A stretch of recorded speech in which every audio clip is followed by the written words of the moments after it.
আমাদের শ্রদ্ধেয় ডক্টর মোহাম্মদ ইউনূস উনি কি শহীদ পরিবারদের মুখোমুখি হতে ভয় পায়?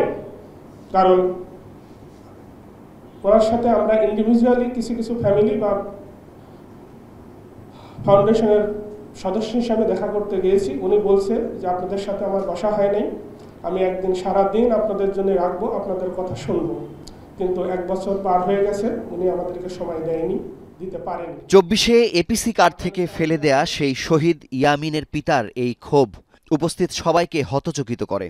এই বক্তব্যকে সমর্থন জানিয়ে আমার দেশ সম্পাদক মাহমুদুর রহমান বলেন, 5 আগস্টের পরপরই প্রধান উপদেষ্টা শহীদ পরিবারের কথা মন দিয়ে শুনলে এই ক্ষোভ জন্ম নিত না। কেন একদিন শহীদদের সাথে সময় হলো না? এটা তো সময়টা ওনার একেবারে ক্ষমতায় এসেই করে নেওয়া দরকার ছিল, এবং সেটাই ভালো হতো, তাহলে এত বিতর্কের জন্ম হতো না। যারাই যত চক্রান্ত করুক না কেন, আমি নিশ্চিত ইনশাআল্লাহ বাংলাদেশের ইতিহাস থেকে পৃথিবী যতদিন থাকবে ততদিন জুলাই বিপ্লবের শহীদদের, জুলাই বিপ্লবের নায়কদের মুছে দেওয়া সম্ভব হবে না। মঙ্গলবার সকালে বিচার প্রশাসন প্রশিক্ষণ ইনস্টিটিউটে জুলাই হত্যার বিচার নিয়ে আয়োজিত এক অনুষ্ঠানে chief prosecutor advocate Tajul Islam জানান, আগামী 3 আগস্টের মধ্যে প্রধানমন্ত্রীর বিরুদ্ধে প্রথম সাক্ষী সাক্ষ্য দেবেন। একই সঙ্গে আগামী ডিসেম্বরের মধ্যে গণহত্যায় জড়িত টপ লেভেলের বড় অংশের বিচার সম্পন্ন হবে। আমাদের প্রথম তদন্ত রিপোর্ট 6 মাসের কম সময় আমরা পেয়েছি। 4টা মামলার বিচার কার্যক্রম চলছে এই মুহূর্তে। আপনারা অনেকেই বলেন বিচার দৃশ্যমান দেখি না, বিচার দৃশ্যমান। 4টা মামলার ওপেন বিচার চলছে, আমরা লাইভ সম্প্রচার করেছি কিছু অংশ। আগামী 3 অগাস্ট প্রথম সাক্ষী হবে শেখ হাসিনার মামলায়, শেখ হাসিনার বিরুদ্ধে। যেভাবে বিচার প্রক্রিয়া আগাচ্ছে, টপ কমান্ডারদের বিচার, একটা বড় অংশের বিচার আগামী ডিসেম্বরের মধ্যেই সমাপ্ত হবে বলে আমরা আপনাদেরকে আশ্বাস দিতে পারি।